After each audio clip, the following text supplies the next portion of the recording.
I will tell you in 5 lectures the chemical history of a candle. There is not a law under which any part of the universe is governed which does not come into play and is touched upon in the chemistry of a candle. There is no better, there is no more open door by which you can enter into the study of science than by considering the physical phenomena of a candle. I trust, therefore, I shall not disappoint you in choosing this for my subject rather than any newer topic which could not be better were it even so good. So, now as to the light of the candle. Notice that when the flame runs down the wick to the wax, it gets extinguished, but it goes on burning in the part above. Now, I have no doubt you will ask, how is it that the wax, which will not burn of itself, gets up to the top of the wick where it will burn? We shall presently examine that, but there is a much more wonderful thing about the burning of a candle than this. You have here a solid substance, the fuel, with no vessel to contain it, and how is it that this can get up to the place where the flame is? How is it that this solid gets there, it not being a fluid? Or when it's made a fluid, then how is it that it keeps together? This is a wonderful thing about a candle. You see that a beautiful cup is formed. As the air comes to the candle, it moves upwards by the force of current which the heat of the candle produces. And it so cools all the sides of the wax as to keep the edge much cooler than the part within. The part within melts by the flame that runs down the wick as far as it can go before it's extinguished, but the part on the outside does not melt. The same force of gravity which holds worlds together holds this fluid in a horizontal position, and if the cup be not horizontal, of course the fluid will run away in guttering. You see, therefore, that the cup is formed by this beautifully, regularly ascending current of air playing upon all sides, which keeps the exterior of the candle cool. No fuel would serve for a candle which has not the property of giving this cup. These beautiful candles, which are irregular and intermittent in their shape, cannot have that nicely formed edge to the cup, which is the great beauty in a candle. I hope you will now see that the perfection of a process, that is its utility, is the better point of beauty about it. It is not the best looking thing, but the best acting thing, which is the most advantageous to us. These good-looking candles are bad burning ones. There is guttering because of the irregularity of the stream of air and the badness of the cup which is formed thereby. You may see some pretty examples, and I trust you will notice these instances of the action of the ascending current when you have a little gutter running down the side of a candle, making it thicker there than it is elsewhere. As the candle goes on burning, that keeps its place and forms a little pillar sticking up by the side because as it rises above the rest of the fuel or wax, the air gets better around it and it is more cooled and better able to resist the action of the heat at a little distance. Now, the great mistakes and faults with regard to candles, as in many other things, often brings with them instruction which we should not receive if they had not occurred. We come here to be scientists, and I hope you will always remember that whenever a result happens, especially if it be new, you should say, what is the cause? Why does it occur? And you will in the course of time find out the reason. Then there is another point about these candles which will answer a question, that is, as to the way in which the fluid gets out of the cup, up the wick, and into the place of combustion.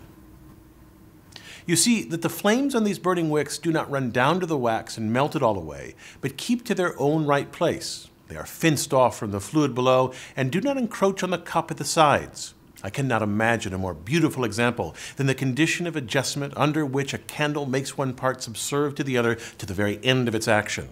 A combustible thing like that, burning away gradually, never being intruded upon by the flame, is a very beautiful sight.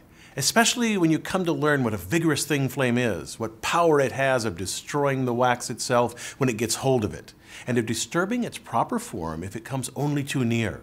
But how does the flame get a hold of the fuel? Capillary action conveys the fuel to the part where combustion goes on, and it is deposited there not in a careless way, but very beautifully in the very midst of the center of action which takes place around it. Now, I'm going to give you 2 instances of capillary action. It is that kind of action or attraction which makes 2 things that do not dissolve in each other still hold together.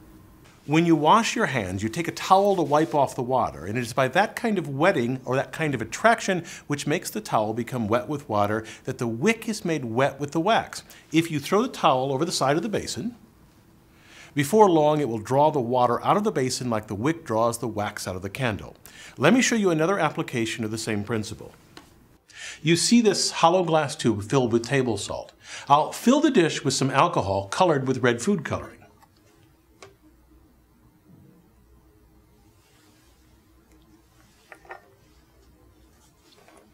You see the fluid rising through the salt. There being no pores in the glass, the fluid cannot go in that direction, but must pass through its length. Already the fluid is at the top of the tube.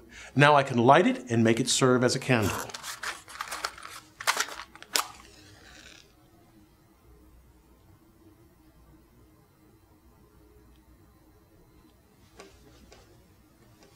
The fluid has risen by the capillary action of the salt, just as it does through the wick in the candle. Now, the only reason why the candle does not burn all down the sides of the wick is that the melted wax extinguishes the flame. You know that a candle, if turned upside down so as to allow the fuel to run upon the wick, will be put out. The reason is that the flame has not had time to make the fuel hot enough to burn as it does above, where it is carried in small quantities into the wick and has all the effect of the heat exercised upon it. There's another condition which you must learn as regards the candle, without which you would not be able fully to understand the science of it, and that is the vaporous condition of the fuel. In order that you may understand that, let me show you a very pretty experiment. If you blow a candle out carefully, you'll see the vapor rise from it. You have, I know, often smelt the vapor of a blown out candle, and a very bad smell it is. But if you blow it out lightly, you'll be able to see pretty well the vapor into which this solid matter is transformed. When I hold a lighted match 2 or 3 inches from the wick, you can observe a train of fire going through the air till it reaches the candle. I'm obliged to be quick and ready because if I allow the vapor time to cool, it becomes condensed into a liquid or solid, or the stream of combustible matter gets disturbed.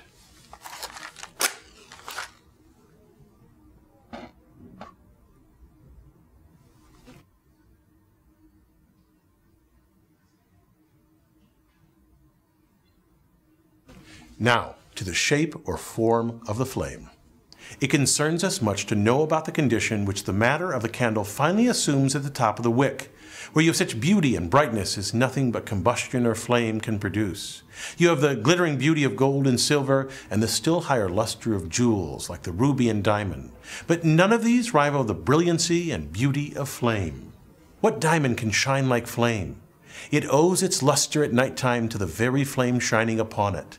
The flame shines in darkness, but the light which the diamond has is as nothing until the flame shine upon it when it is brilliant again. The candle alone shines by itself and for those who have arranged the materials. The flame is a bright oblong, brighter at the top than toward the bottom, with the wick in the middle. And besides the wick in the middle, certain darker parts toward the bottom where the ignition is not so perfect as in the part above.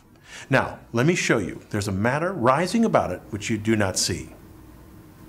You can actually see streaming round the flame something which is not part of the flame, but is ascending and drawing the flame upwards. There is a current formed which draws the flame out, for the flame which you see is really drawn out by the current and drawn upward to a great height.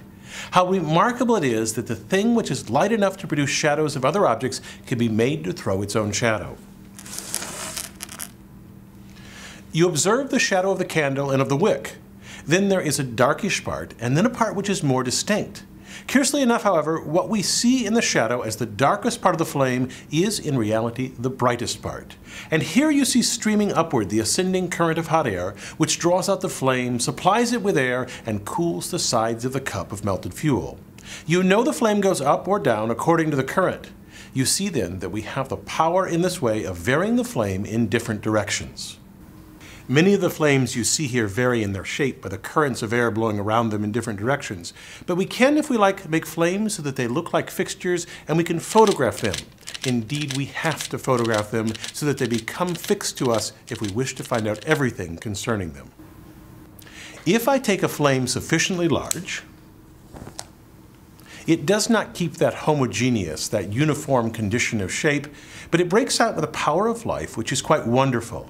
In what way does it differ from an ordinary candle? It differs very much in one respect. We have a vivacity and power about it, a beauty and a life entirely different from the light presented by a candle. You see those fine tongues of flame rising up. You have the same general disposition of the mass of the flame from below upwards, but in addition to that, you have this remarkable breaking out into tongues which you do not perceive in the case of a candle. Now, why is this? You have the air creeping in over the edge of the dish forming these tongues. Why? Because through the force of the current and the irregularity of the action of the flame, it cannot flow in one uniform stream. The air flows in so irregularly that you have what would otherwise be a single image broken up into a variety of forms, and each of these little tongues has an independent existence of its own. Indeed, I might say you have here a multitude of independent candles. You must not imagine, because you see these tongues all at once, that the flame is of this particular shape. A flame of that shape is never so at any one time. Never is a body of flame like that which you just saw rising from the ball of the shape it appears to you. It consists of a multitude of different shapes, succeeding each other so fast that the eye is only able to take cognizance of them all at once. They do not occur all at once. It is only because we see these shapes in such rapid succession that they seem to us to exist all at one time. We have thus far spent our time considering the light of the candle, discussing how the fuel gets to the wick and the form of the flame upon combustion. But we have more questions to ponder. From where does the brightness come? And where does the candle eventually go? And in a larger sense, how do the products of combustion lead us to a discussion of the atmosphere? And what is the relationship between combustion and respiration? I started this lecture by claiming that there is no more open door by which to enter into the study of science than by considering the physical phenomenon of the candle. Over the next 4 lectures, I hope to prove this to you.